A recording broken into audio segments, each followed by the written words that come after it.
Citoyennes, citoyens, bonjour et bienvenue dans Dernière Nouvelle des Étoiles. Le télescope spatial James Webb, qui va fêter en fin d'année son premier anniversaire, n'en finit pas de nous abreuver d'observations. Il nous a déjà permis de voir d'anciennes galaxies et de jeunes exoplanètes. Aujourd'hui, nous allons nous pencher sur un cas un peu différent, mais tout aussi intéressant.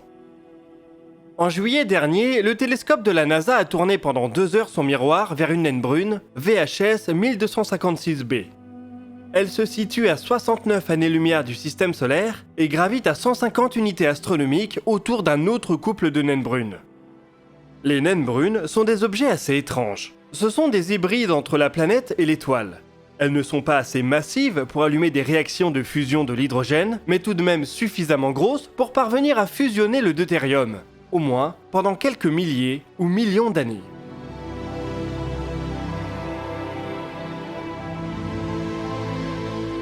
On les qualifie ainsi parfois d'étoiles ratées. Quoi qu'il en soit, ce sont des astres à part entière, et James Webb entend bien aider à mieux les comprendre. Voilà quelques jours, les résultats de cette période d'observation ont été publiés, et ils réservent quelques surprises. Le spectre de l'atmosphère de VHS 1256b a pu être analysé. Il nous apprend qu'elle contient du méthane, du monoxyde de carbone, du sodium, du potassium et même de l'eau. De manière plus surprenante, le spectre fait aussi apparaître des nuages de silicates, autrement dit, du sable. C'est la première fois qu'une telle observation est faite dans l'atmosphère d'une naine brune compagnon.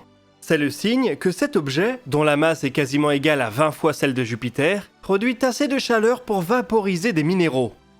Ce résultat permet de modéliser un peu mieux une classe d'objets qu'il est difficile d'observer et de caractériser. Les naines brunes produisent peu de lumière et on en connaît seulement quelques milliers. L'une d'entre elles, Luhmann 16, a beau être une de nos plus proches voisines, à 6,5 années-lumière de distance, elle n'a été découverte qu'en 2013.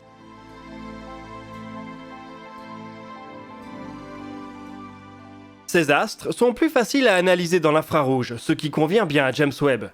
Nul doute que le télescope géant va donc trouver le temps de continuer ce type d'observation. Ce dernier fait cependant face à ses premiers problèmes. Il reste une machine extrêmement complexe qui n'échappe donc pas aux ennuis techniques.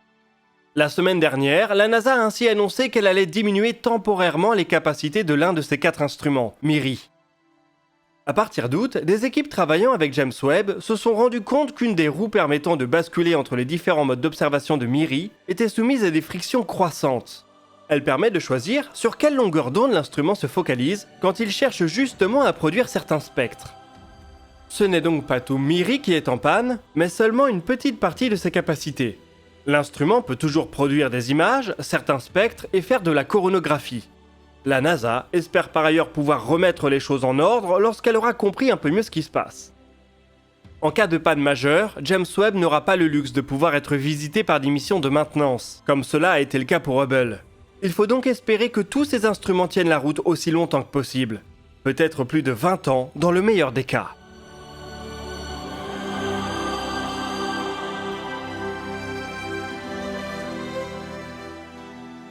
Ces jours-ci, le télescope va avoir une tâche qui sera probablement unique dans sa carrière. Il va devoir observer le résultat de l'impact à grande vitesse d'une sonde sur un astéroïde. Vous vous souvenez peut-être de la mission DART qui a été lancée par la NASA en novembre dernier.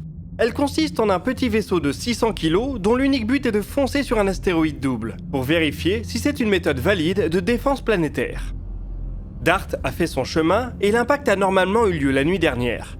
La sonde a percuté sa cible à près de 24 000 km/h.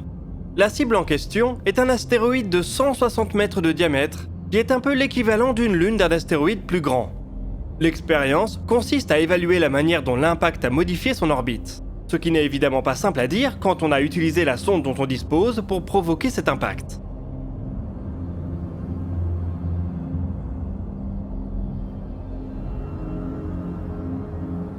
C'est là que James Webb et d'autres observatoires, dont Hubble, vont entrer en jeu. Ils vont tenter d'observer au mieux comment la rencontre s'est déroulée. Pour voir les choses d'un peu plus près, DART a aussi libéré un petit CubeSat qui devrait donner un bon aperçu de la violence de l'impact. Les images seront sûrement impressionnantes. Il y a de nombreux inconnus concernant ce type de mécanisme de défense de la Terre. Les astéroïdes peuvent avoir un comportement inattendu. On l'a vu récemment lorsqu'Osiris Rex est descendu récolter des échantillons sur l'astéroïde Bennu. Malgré sa très faible vitesse, elle a envoyé des graviers voler dans tous les sens. Une réaction qui a fortement surpris les équipes de la NASA.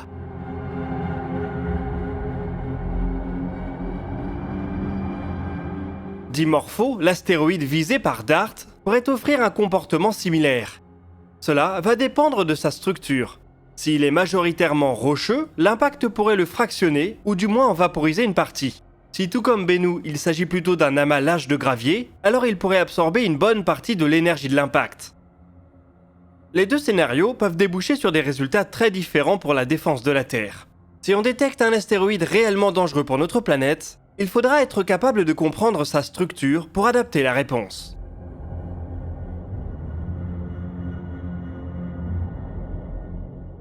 L'expérience de DART ne se terminera pas cette semaine. Cet impact est tellement important pour la compréhension des astéroïdes qu'une seconde mission va mettre le cap vers Dimorphos en 2024. Elle sera cette fois-ci européenne et portera le nom d'Hera. Elle se mettra en orbite autour du plus grand des astéroïdes en 2026 et prendra au moins quelques mois pour étudier la manière dont l'impact a modifié Dimorphos. L'astéroïde est-il encore entier ? Quelle est la taille du cratère ? Comment s'est transférée l'énergie cinétique de la sonde à sa cible ? Et comment les propriétés physiques de cette dernière ont affecté ce transfert ? En fonction des réponses à ces questions, l'humanité pourra évaluer la pertinence d'une méthode de percussion pour dévier les astéroïdes dangereux. Il faut par ailleurs noter qu'en 2026, la Chine prévoit elle aussi de mener une mission de défense planétaire. Elle visera l'astéroïde 2020 PN1 avec une procédure à peu près similaire. Un impacteur à grande vitesse et un orbiteur pour observer le résultat. Les deux sondes partiront sur la même fusée, ce qui devrait amener à des résultats un peu plus rapides. Il reste donc à espérer que la Terre ne soit pas menacée d'ici la fin de la décennie, ce qui semble être le cas en ce qui concerne les astéroïdes connus. Nous pourrions ainsi devenir la première espèce terrestre à pouvoir potentiellement stopper une catastrophe venue du ciel.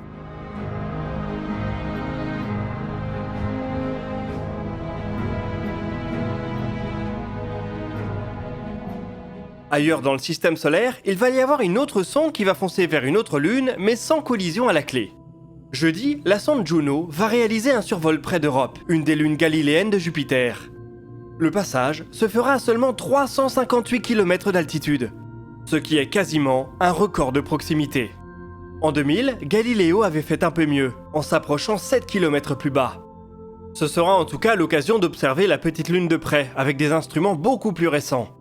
Europe est un satellite qui soulève un intérêt particulier, car on est presque certain qu'il abrite un océan d'eau liquide sous son épaisse croûte de glace. Juno va donc profiter de son passage pour prendre des photos de très haute résolution et pour faire autant de mesures que possible. Tous ces instruments seront en fonctionnement. Ces données permettront éventuellement d'aider à la préparation d'Europa Clipper, la prochaine sonde jovienne de la NASA qui sera presque entièrement dédiée à cette lune.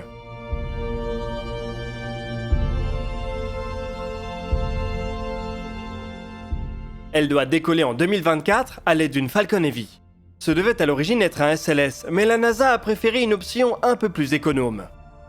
Puisqu'on évoque le SLS, j'en profite pour signaler un nouveau report. Artemis 1 était pressenti pour décoller aujourd'hui. Il faudra cependant voir plus loin, la faute cette fois-ci à une tempête tropicale. Cette dernière se dirige vers la Floride et la suite des événements va dépendre de ce que la NASA décide de faire avec sa fusée. Elle pourrait la laisser sur le pas de tir, auquel cas la fenêtre suivante s'ouvre le 2 octobre, ou elle pourrait vouloir la ramener dans le bâtiment d'assemblage, à l'abri des bourrasques les plus fortes.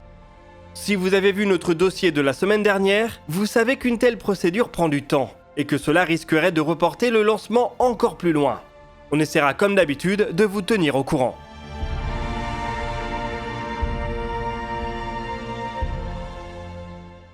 D'ici là, retournons du côté de Jupiter pour détailler une mission chinoise qui devrait aller s'y aventurer. L'agence spatiale chinoise a déjà mené des missions vers la Lune et Mars avec succès. Elle souhaite dorénavant se projeter plus loin dans le système solaire, avec des missions vers des astéroïdes, vers les planètes géantes et même jusqu'à Uranus. À en croire une présentation donnée la semaine dernière, elle pourrait prendre la forme d'une sonde double avec la mission Tianwen 4. Celle-ci décollerait de la Terre pour réaliser une manœuvre d'assistance gravitationnelle autour de Vénus. Cela la propulserait vers Jupiter, où elle se séparerait en deux. Une partie de la sonde irait se mettre en orbite autour de Callisto, une autre lune galiléenne, tandis que l'autre partie de la sonde continuerait son voyage vers Uranus, puis entrerait sur une trajectoire de sortie du système solaire.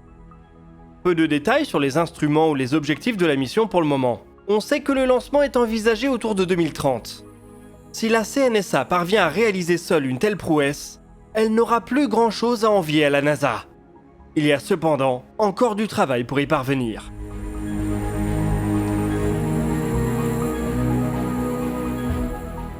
Nous voici en tout cas arrivés au bout de ce DNDE. Comme d'habitude, je vous oriente vers l'espace commentaires pour partager vos questions et remarques. Nous répondrons à certaines d'entre elles dans la vidéo qui sortira le samedi 16 octobre à 17h. Vous pouvez consulter la description pour des liens vers nos sources, nos podcasts et nos réseaux sociaux. Nous, on se donne rendez-vous jeudi soir pour un nouveau dossier de l'espace. Et d'ici là, citoyennes, citoyens, portez-vous bien.